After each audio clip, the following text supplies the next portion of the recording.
Hello, leaders who lead by example.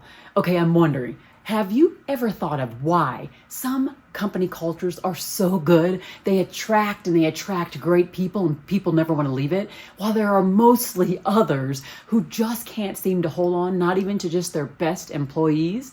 Well, in this video, I'm going to show you 7 ways that you can improve your company culture in 5 minutes or less. Number 1. Make sure that your supervisors, all the way up to your executive team, know and express the values and the mission in the organization and live them out in real, true ways. That people are held accountable for living those out, but in the fact you are able to look at the words and see the practices and the behaviors happening all at one time. Number 2. Listen to your employees, listen to your customers. Make sure you take the time to really reflect on what it is your team members and your customers need from your organization to create that magnetic culture. You want to make sure that you're following up with them, make sure that you are decoding and processing all the things that you need to do to make sure that your people feel heard. What often happens is that we think we're listening, but we're listening for our answer, not for the other person's answer. And when we seek to understand in a way that listens to them and seeks their truth, then we can take the time to process that. I call it decoding, and then go back to them with what our actions might be and let them know what we are doing to solve for the issues they might have. When we do that and people feel heard, valued, and understood, we create that magnetic culture. We improve that company culture that way. So listening is very critical as we think about the improvement. Number 3, focus on being fair and equitable. Often what happens is that in organizations, there are people that are being promoted while others might deserve it more. I can think of being in listening sessions with a group of employees, and they would say, well, this person got to do this, but I didn't get to do this, but I've been here longer and I've done more work. But in this case, they still let this person get promoted over this person. That was not fair. And a lot of people I see inside of surveys and in focus groups and in culture teams talk about how this leader is showing favoritism over this particular team member. You want to make sure that everything is fair and equitable, that promotions are fair and equitable, that no one feels like they're being mistreated or another person that's being treated more fairly or in a more positive light just because they might be friends with the boss. Make sure that you focus on that. Make sure that fair and equitable is a huge focus in your organization. Number 4. Make sure that you're focusing on the strengths of your people. Go deep. Look up strengths finders. Make sure that you have those assessments so that you can see what everybody's strengths are, and you can make sure that when you put them into project teams or you put them into teams, that they complement one another. You don't want all the same type of people, but you want to make sure that you value each team member's specific strength. When you put them in their strength spot, now they're inside of the environment and they're feeling like they're thriving and flourishing inside that culture. That makes projects move faster. That makes the things that you want really come to life.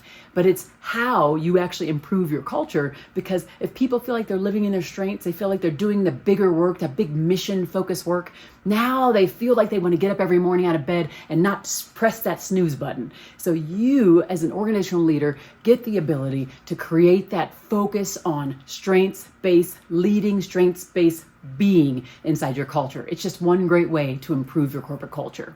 The 5th thing you want to focus on is career progression. Making sure that people see a way forward, that they see that they're improving and growing inside the organization. Do you have a career progression plan for each person in each role?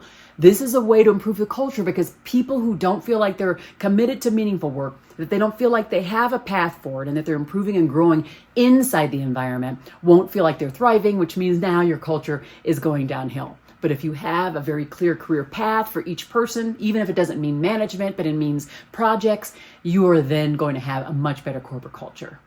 Number 6, make sure that you recognize your team members often.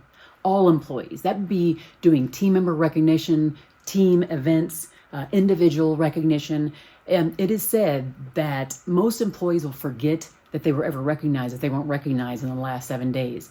So it's incumbent upon you, if you want to improve the culture, to create one of constant recognition, either recognition from customers of team members, from team members of team members, from leaders above and those team members, or even just the supervisors and managers on the team.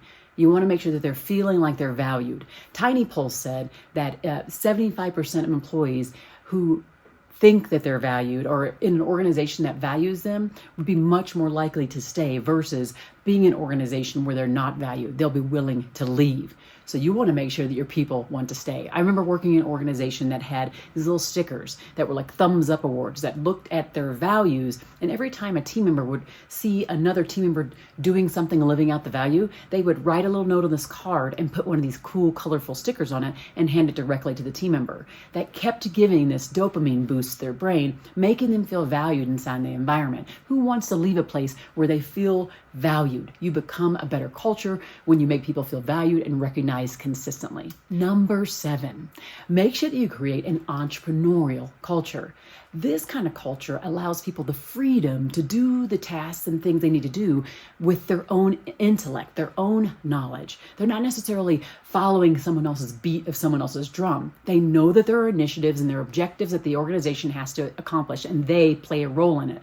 But how they fulfill that means everything to them because they get the freedom and they get the buy-in into the bigger initiatives. That's how that culture becomes better and better. I remember interviewing somebody on my Leadership with Heart podcast, and he talked about that our role as leaders is to be kind of like providing people the barriers or the areas and the direction of where people can't go, but letting them go down this very long runway so that they feel like they're doing their best work with much more freedom, much more possibilities, and not being limited by people who feel like they need to micromanage them every single day.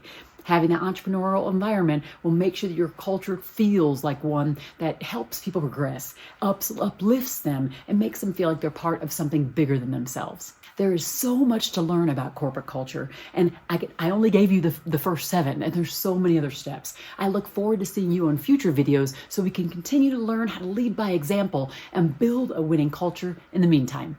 Take care.